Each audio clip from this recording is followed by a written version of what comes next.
Hi guys, today I wanted to talk to you about Yoshi's Island. Well, at least a little bit. I guess you can call it a let's talk about Yoshi's Island. So one of the things that always interested me the most about this is the music and the art style itself. It's actually, for me, it's more interesting than Super Mario World, the first one. One of the things I really like is see the background, the way it's drawn and everything, and also the flutter jump. This is actually one of the most interesting things for me because it makes Yoshi so much easy to maneuver. Unlike the older Super Mario games, this one was actually more interesting.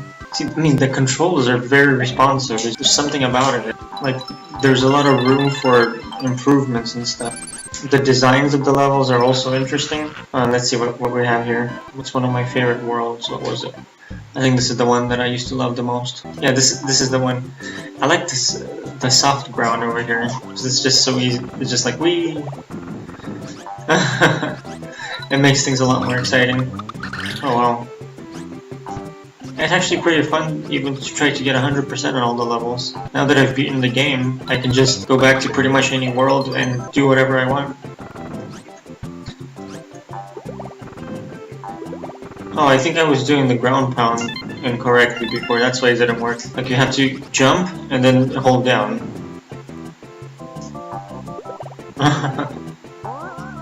Whee! That was fun. I know I've missed some secrets and stuff. If you'll notice, World 6, I think it's because I'm playing in an emulator. I can't soft reset the game, so it'll still look like I've never beaten the boss, even though I have.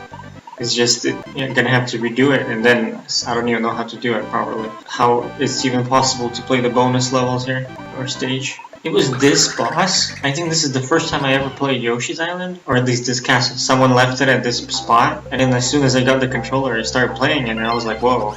Like, look at this. It has like the 3D textures and stuff. That's awesome. This was probably the very first area I've ever played in Yoshi's Island. You know, I was 6 years old when I started to play this game, so a lot has changed since then.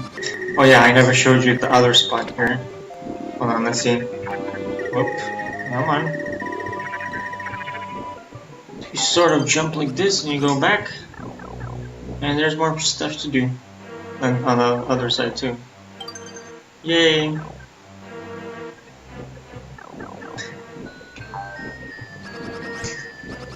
Hahaha, made it. Blue Yoshi. Honestly, I used to think the Yoshis were random. I didn't know that everything was planned out. Like the orange Yoshi is for the fort, and the blue one's for the castle. Like, I never knew that. I thought it was... I just never really paid attention. This is one of those games where you can do a lot of cool tricks, but I've never seen anyone actually go through the walls and stuff. Let's try to do something cool. I tried it before, but I kind of failed. Yeah, this game has a lot of replay value. There we go. Can't have eggs.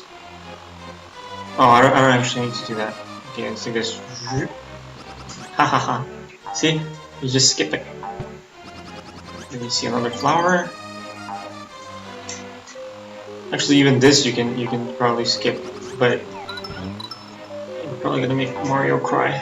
After playing World 6, a lot of this stuff seems so much easier to do. You just gotta learn how to play the game. How the game works, at least. Okay, let's do this. There's gotta be a way to trick it somehow. Ah. Gonna need a running jump or something. Ha! Did it! Boom, see? Although I should have gotten the key first. Oh well. I was just showing you how to do it.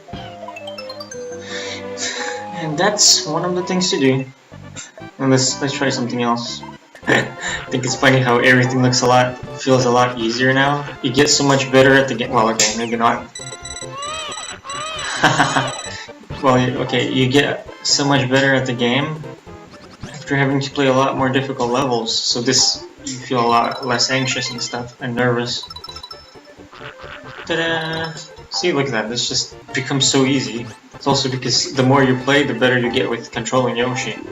That's like one of the things I really like about this game. Yeah, actually, that's one of my favorite things, doing this. Like, the fact that you can just continuously keep jumping. You couldn't do that in Super Mario World or Super Mario Bros. 3 unless you had the cape and the cat. A leaf, right. It was a leaf in Super Mario Bros. 3. Turns you into a tanuki or a cat that flies. Or was it a raccoon that flies? Oh, raccoon probably.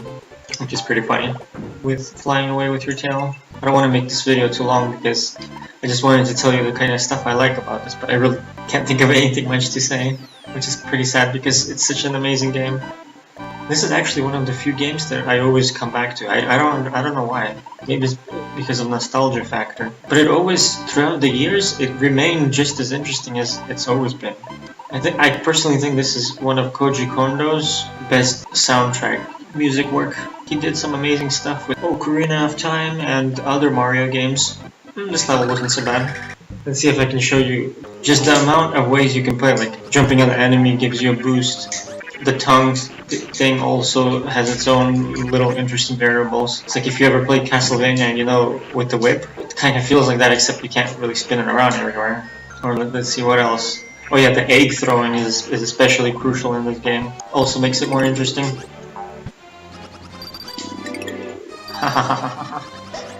Gotcha. Bye, lad. No, is he still here? Oh, that sucks. Oh, wait, this is gonna be funny. Oh, damn. I was gonna wanted to hit. So this has been my first episode of a Let's Talk about... I'm not really mentioning anything important, like when the game was made. It was made in '95 actually. I remember it came out in Target before the game actually came out. They had it on the console. I'm pretty sure it was sometime in the summer of '95. Even though Wikipedia says that this game came out in late '95. Wow, that's awesome. That's freaking awesome, man. Huh, wait a minute. It has a... Ah, joke was in its mouth. That's funny. Since this is my first episode of a Let's Talk, I'm gonna try not to mention too many things. I mean, there's nothing really to mention. Like, some people, they like talking about when the game was made, how it was made, and all this other stuff. For me, it's just more like talking about the game itself and how it plays and why I enjoy it so much.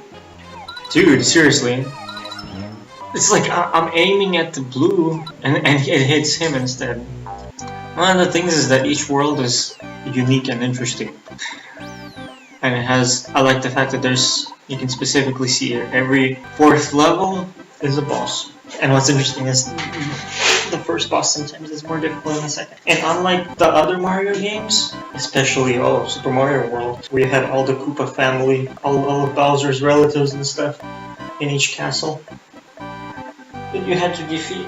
In this one, it's Kamek who turns little creatures into boss enemies. Little piranha plant becomes an H.P. Lovecraft monster. I guess that's that. I mean, it's really not much else to say. Maybe in the future I'll get better at this sort of stuff, because I am doing live commentary, so it's kind of a real challenge to say stuff, interesting stuff about it. I like how if you do it properly, you can actually make it. It still gives you a boost. That's weird. This looks like Raphael's kids. Thanks for watching, guys.